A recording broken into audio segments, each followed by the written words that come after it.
ready today. Not that I wasn't ready yesterday or last week or any particular day, but for some reason today, more ready than ever. So, hi, I'm Rich Stevens. Thanks for being here. I really do appreciate it.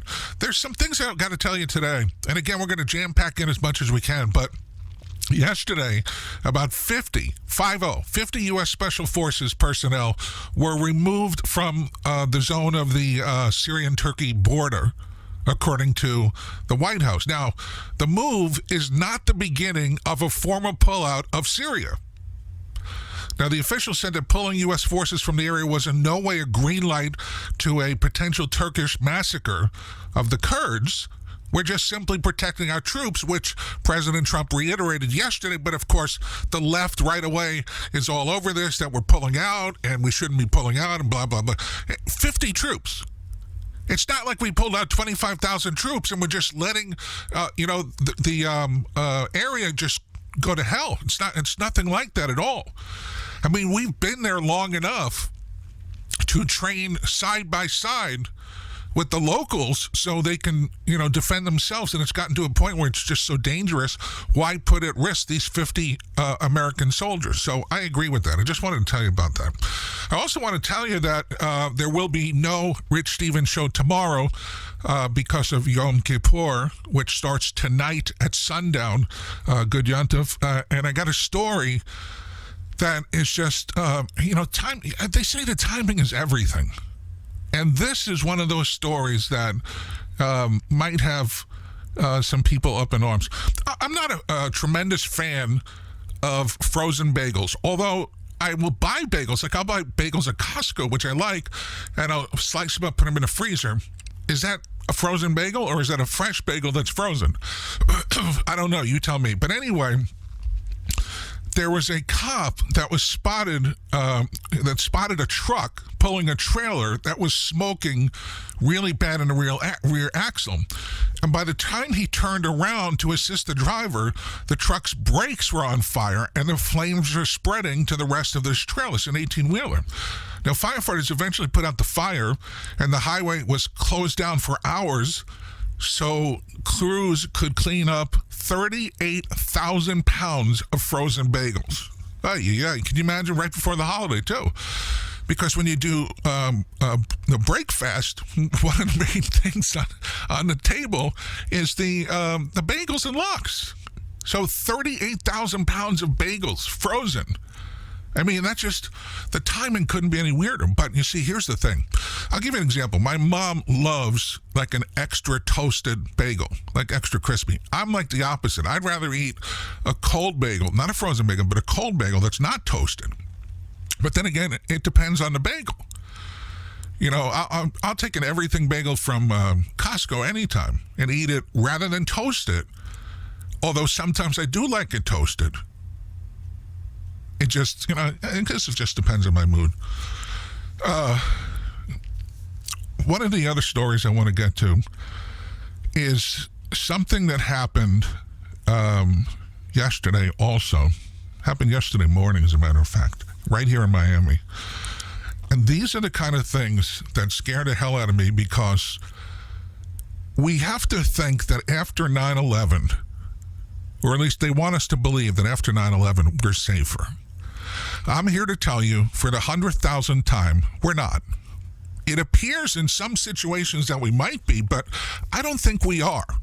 And here's a case in point. You think the airports would be the most secure areas, right? A guy was arrested yesterday in Miami at the airport after he forced his way onto an American Airlines flight headed to Newark. This was 6:50 in the morning, the flight. So this guy actually ran on the jet bridge. He bypassed a gate agent, got onto the plane, and of course he was removed from the plane and arrested. And then they had to remove everybody off the plane and all the baggage and everything, because some people were saying, including witnesses, that, oh, and by the way, the cool thing was he didn't get past first class because the first class passengers stopped him and held him down until police got on the plane. I think that's great. That's a really good thing. But the fact that he was able to get that far is truly incredible. And here's the other part of the story. Well, it depends on he did have a ticket. So he was okay to be on that plane, but he ran through as if it was a test, and that's why they deplaned everybody. What the hell kind of word is deplaned? Deplaned.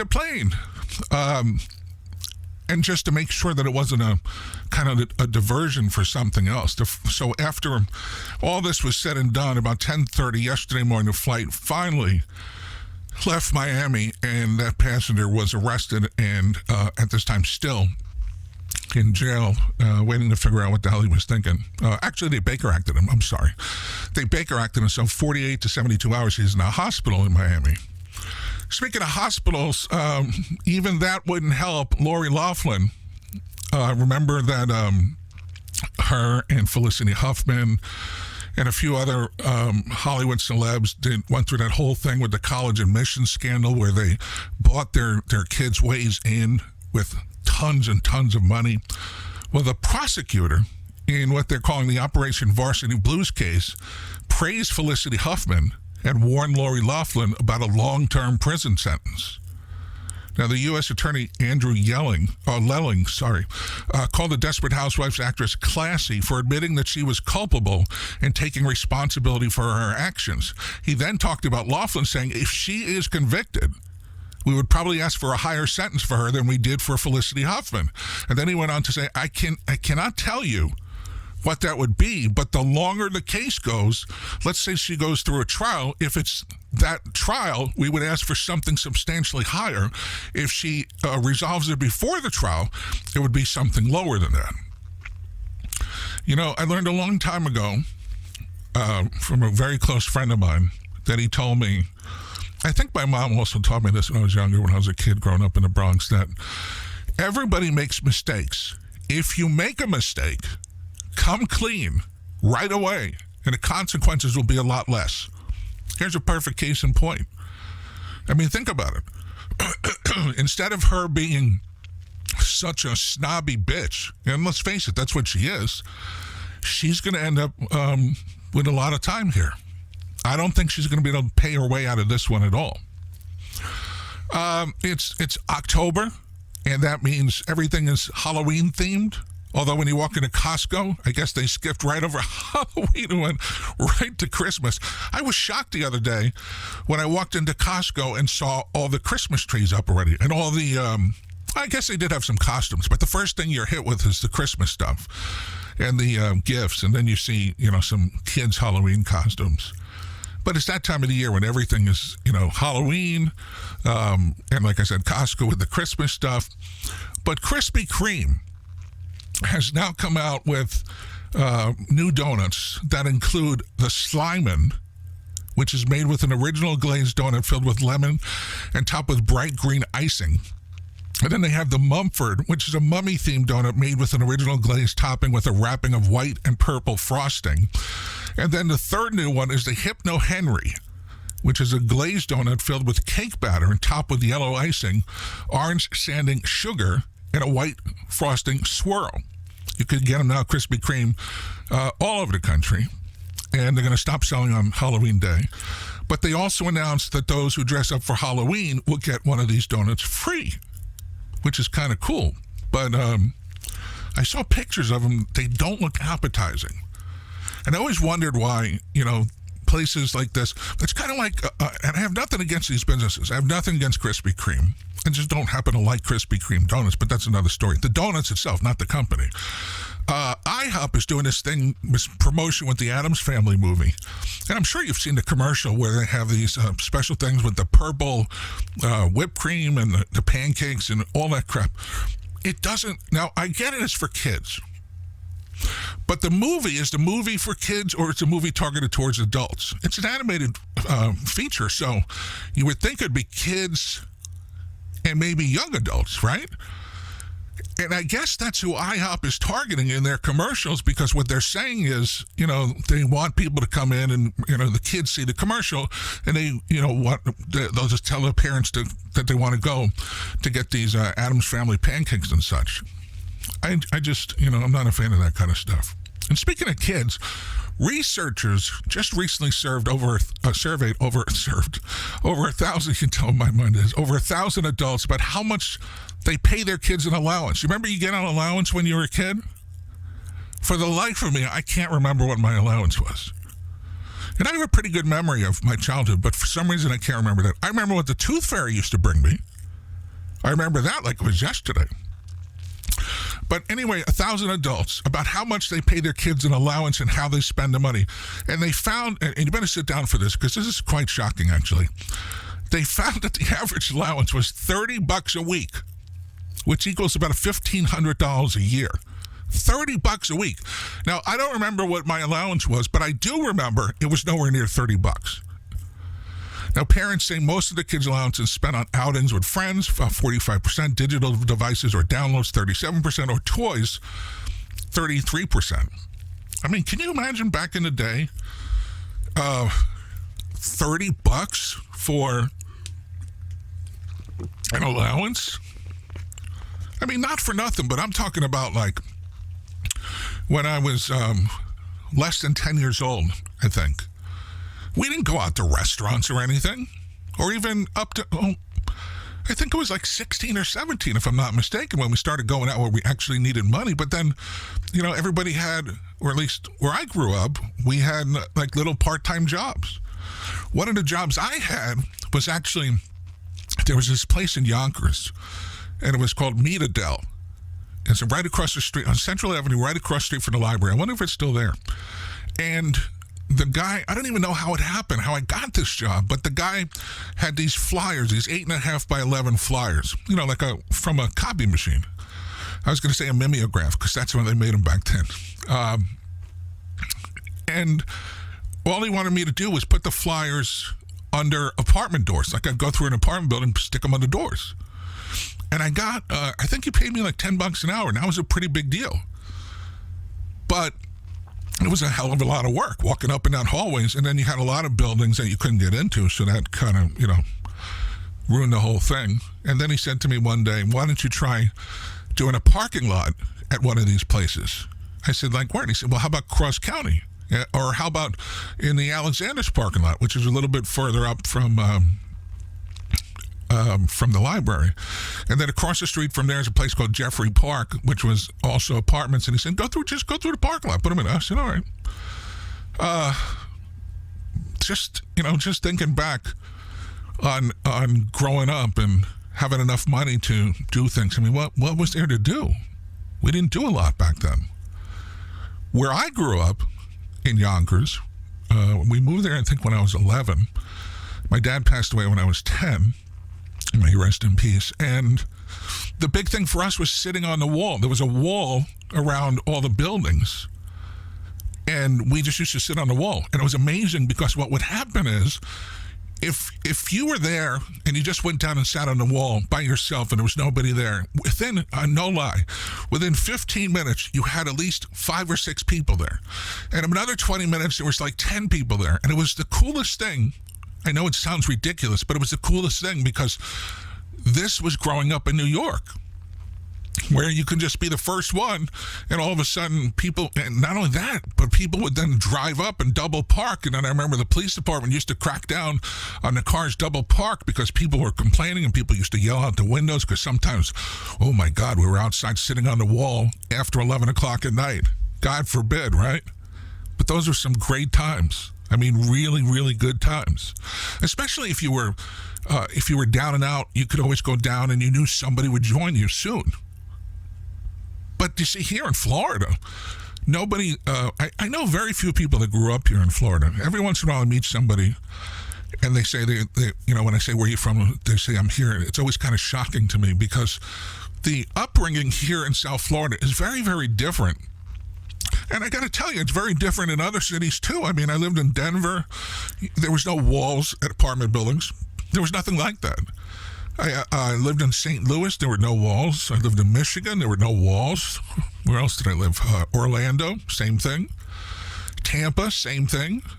So I think I had a very unique opportunity of where I grew up and how friends actually got together on a daily basis. It was really, those were some of the best times of my life. Yesterday, my eyes are burning and I don't know why. Yesterday, I got an email from a friend of mine, Victor, who very good friends till this day. We grew up together, went to school together. He sent me this YouTube link for this video from 1987. And I remember in 1985, if I'm not mistaken, maybe a little bit earlier, that's when the first video cameras came out. Well, he sent me this video from YouTube that had some guys that were just hitting on girls and stuff. The video was so shaky, it was hysterical to me, and you could hardly see any faces in this thing. And I said, what the hell did I just watch? He wrote me back, LOL, good times. And I don't remember that, but I remember in 1985, when I lived here in South Florida, going to, no, it was 1984, and I went to New York to visit, and I had one of these video cameras, and it was a really big deal, and I was shooting video, but at least I knew better than these idiots who made this video. I knew better to hold the camera steady so you actually have, you know, lasting lifetime memories. I got to find some of those tapes from that trip, by the way, now that I think about it. Speaking of trips, this happened yesterday. The Energy Secretary, Rick Perry, confirmed that he has asked Donald Trump multiple times to phone the president of Ukraine, but he says it was not about former Vice President Joe Biden. I mean, people are coming out of the woodwork on this stuff. Now, he was at a news conference in Lithuania. He said that he asked Trump to speak to the Ukrainian president, but only about matters related to energy. Now, Perry said, quote, absolutely, I asked the president multiple times, Mr. President, we think it's in the United States and in Ukraine's best interest that you and the president of Ukraine have conservation discussions and discuss all the options that are out there. So absolutely, yes. I mean, does it seem like Trump was trying to throw Perry under the bus with this whole thing? Because I told you the other day, and nobody really has said anything about this, that Perry is about to resign from office within the next month, within the next 30 days. He's the energy secretary, but it kind of makes sense. But he'd be interested in the matters related to energy, but not dragging Biden down. Now, you again recall Hunter Biden reportedly was connected to a Ukraine gas company, so the Bidens are in fact related to energy in that aspect. And they say that Hunter was making between $50,000 and $80,000 a month. I mean, can you imagine? It's just unbelievable. All right, now, speaking of imagining things, remember Gary Glitter? And he did that song back in 1972. It was a major hit. You still hear it everywhere today. And every time you hear it, by the way, he gets paid for it. It was called Rock and Roll Part 2. Well, here's the thing. They used a piece of it in the new movie Joker. And Gary Glitter, whose real name is Paul Gadd, is serving a 16-year sentence for sex with underage girls. But, of course, he still earns royalties as the co-writer of the song. So the more movie tickets sold, the more money goes to this convicted pedophile. Now, some fans were protesting on social media after they heard the song in the scene where Joaquin Phoenix dances down a long flight of stairs as he transforms into the Joker, rather.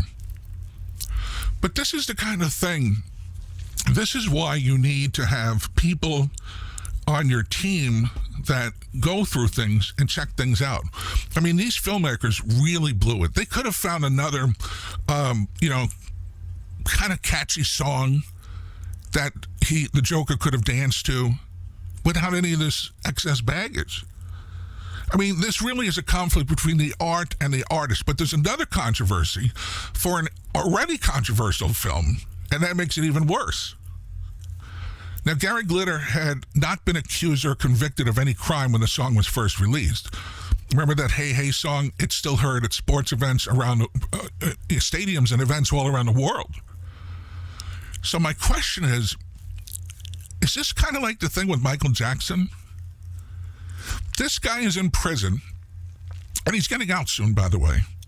That one song brings in to his bank account more than $250,000 a year.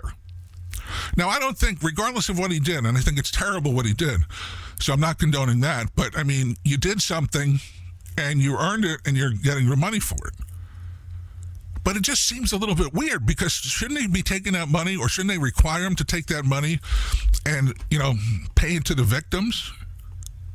It's just me thinking out loud. I don't know. Speaking of thinking out loud, let me take a little drink here. Hold on a second.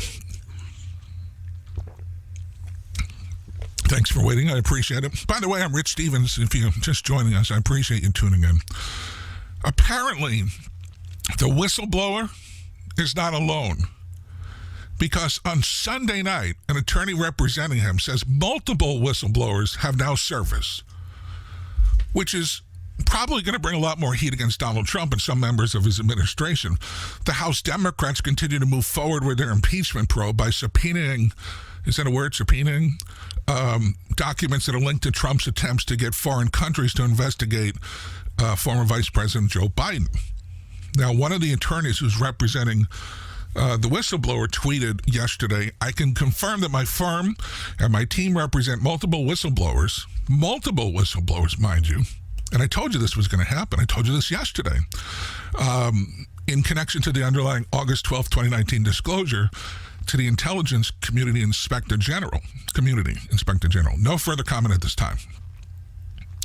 I mean, the president is going to continue to go along with everyday business. Although he said yesterday, which I agree 100%, the only thing that this is causing right now is a big problem for me to be able to continue to do my job without all these distractions. I mean, this is more fake news. Is this not so plain and clean to you? Do you not realize this? The president is trying to continue to make America great again, and yet here we are once again. And I predicted this. As soon as I heard about one whistleblower, here comes more whistleblowers. And this is just going to go on and get worse. It's ridiculous. Totally ridiculous. A few minutes ago, I was telling you about the Joker movie with the song. I forgot to mention that there's been so much hysteria surrounding, I can't read my writing, the Joker, that this was probably, we knew people were going to be on edge. Now, I told you in Delray Beach, a lot of people left the theater in the middle of the movie because it was too scary. Several people left the screening of the movie in Times Square on Friday night because there was a guy in the theater cheering and applauding at each murder. He even spit on some of the people as they were leaving, and he got belligerent when anyone told him to shut up. This is in New York now. Now, one guy who was there saw the man pour an entire bottle of alcohol into his drink. He says this was most likely a harmless drunk guy, but all the nervousness built around the film made it very unsettling. Security eventually came and removed the guy from the theater. Excuse me. But think about this for a minute. How would you have felt in the same situation? I mean, what would you have done anything? Do you think the media has been responsible or irresponsible in fueling this mass hysteria? Or did they do the right thing and sound the alarm bells? The movie made $95 million in the opening weekend. I mean, that's just incredible. Think about it. Hey, all right. Are you an ice cream fan? Do you like eating ice cream? Now, if you still think that green tea ice cream is a little bit bizarre, I have one to top that for you today. There's an ice cream in Ecuador. They just started selling this last week. It's guinea pig flavor. I'm raising my right hand and telling you, honest to God, this is the truth, guinea pig flavor. And yes, one of the ingredients happens to be the meat from a guinea pig. Now, you see, they eat guinea pigs in some South African countries, including Ecuador. They roast them with salt, and they serve them with potatoes and peanut sauce.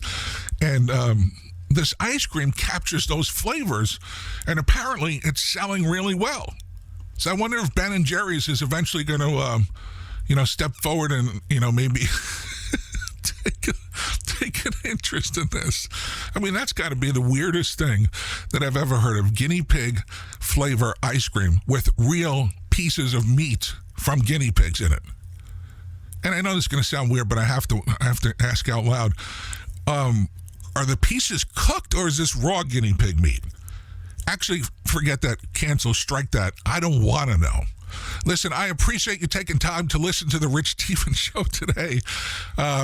If you're of the Jewish faith, join me in a moment tomorrow in just praying for those that have left us. And I hope that you and I both get written into the book for a very good, sweet, and happy and healthy new year. And I wish that to you and to your family. Even if you're not Jewish, I just wish you all the best and happiness forever.